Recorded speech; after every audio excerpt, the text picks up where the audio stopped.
Bitly ಬರ್ತಾರೆ. ಇವತ್ತು ನೀವುಗಳು ರೀಲ್ಸ್ ಅಲ್ಲಿ ಯಾರೋ ಬಿಕ್ನಿ ಹಾಕೊಂಡ್ಬಿಡಿ ಮಿಲಿಯನ್ ಗಟ್ಟಲೆ ಬೇಯಿಸ್ಕೊಡ್ತಿರಲ್ಲ. ಒಬ್ಬ ನಿರ್ದೇಶಕ ತನ್ನ ಅಪ್ಪ ಅಮ್ಮ ಫ್ರೆಂಡ್ಸು ಎಲ್ಲರೂ ಬಿಟ್ಟು ಒಬ್ಬ ಡೈರೆಕ್ಟರ್ ಆಗ್ಬೇಕು ಅಂತ ಗಾಂಧಿನಗರಕ್ಕೆ ಬರ್ತಾರೆ. ಎಷ್ಟು ಹಲ್ದಿ ಉಪವಾಸ ಇದ್ದು ಫುಟ್ಪಾತ್ ಮಲ್ಕೊಂಡು ತಿನ್ನಕ್ಕೆ ಟೀ ಕುಡಿಯಕ್ಕೆ ಅರ್ಧಂಬರ್ಧ ಬಟ್ಟೆ ಹಾಕೊಂಡು ಗಾಂಧಿನಗರದಲ್ಲಿ ನಿರ್ಮಾಪಕರು ಮನೆ ಅಲಿತಾರೆ. ಒಬ್ರು ಬೆಲೆ ಕೊಡ್ತೀರಾ? ಇಲ್ಲ.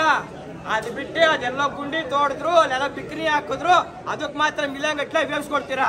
ಇಲ್ಲಿ ಯಾರು ನೋಡ್ತಿದ್ರೆ ಹೇಳ್ತೀನಿ ಕೇಳಿ. ಅಂದೊಂದಿತ್ತು ಕಾಲ. ಫಸ್ಟ್ ಆಫ್ ಆಲ್ ಈ ಸಿನಿಮಾಗೆ ಕ್ಲಾಪ್ ಮಾಡಿಲ್ಲ ಯಾರು ಗೊತ್ತಾ? ನಮ್ಮ ಪವರ್ ಸ್ಟಾರ್ ಪುನೀತ್ ರಾಜ್ಕುಮಾರ್. ಅಪ್ಪು ಬಾಸ್ಕೆ ಅವ್ರ ಆಶೀರ್ವಾದ ಸಿನಿಮಾ ಇದೆ ಅಂದಮೇಲೆ ಸಿನಿಮಾ ಬ್ಲಾಕ್ ಬಸ್ಟರ್ ಹಾಕಿ ಇಡೀ ವರ್ಲ್ಡ್ಗೆ ದೇವ್ರು ಯಾರು?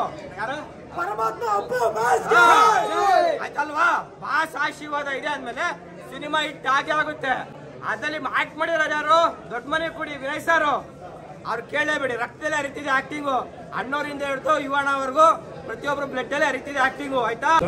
ನಾವು ಹಿಂದೆ 90s ಮೆಮೊರಿ ಬೋದಂಗೆ ಆಯ್ತು ನಮ್ಗೆ. 1.5 ಅವರಲ್ಲಿ ತುಂಬಾ ಚೆನ್ನಾಗಿದೆ. ಡೈರೆಕ್ಷನ್ ಚೆನ್ನಾಗಿದೆ, ಸಾಂಗ್ಗಳೆಲ್ಲ ಚೆನ್ನಾಗಿದೆ. ಸಾಂಗ್ ಚೆನ್ನಾಗಿದೆ. ನಮ್ಮ ಫ್ಯಾಮಿಲಿ ಸಮೇತ ನೋಡ್ಬೋದು ಸರ್. ಬಹಳ ಸೂಪರ್ ಇದೆ.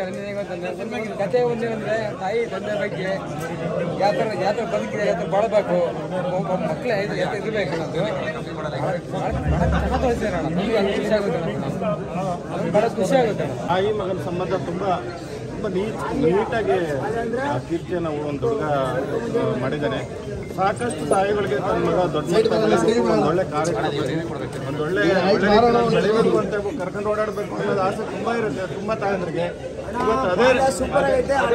ಅದೇ ರೀತಿ ಇವತ್ತು ನನ್ನ ಹತ್ರ ಇದೆ, ಬಟ್ ನನ್ನ ತಾಯಿ ಇಲ್ಲ. ಹಾಗಾಗಿ ನಮ್ಮ ಮಕ್ಕಳು ಆದಷ್ಟು ಬೇಗ ಜವಾಬ್ದಾರಿಯುತವಾಗಿ ದುಡಿದು ತಂದೆ ತಾಯಿಗಳ ಆ ಒಂದು ಋಣ ತೀರ್ಸಂತ ಪ್ರಯತ್ನ ಮಾಡಬೇಕು ಅಂತಂದು ಎಲ್ಲ ಇದರಲ್ಲಿ ನಾನು ಹೇಳ್ತೀನಿ.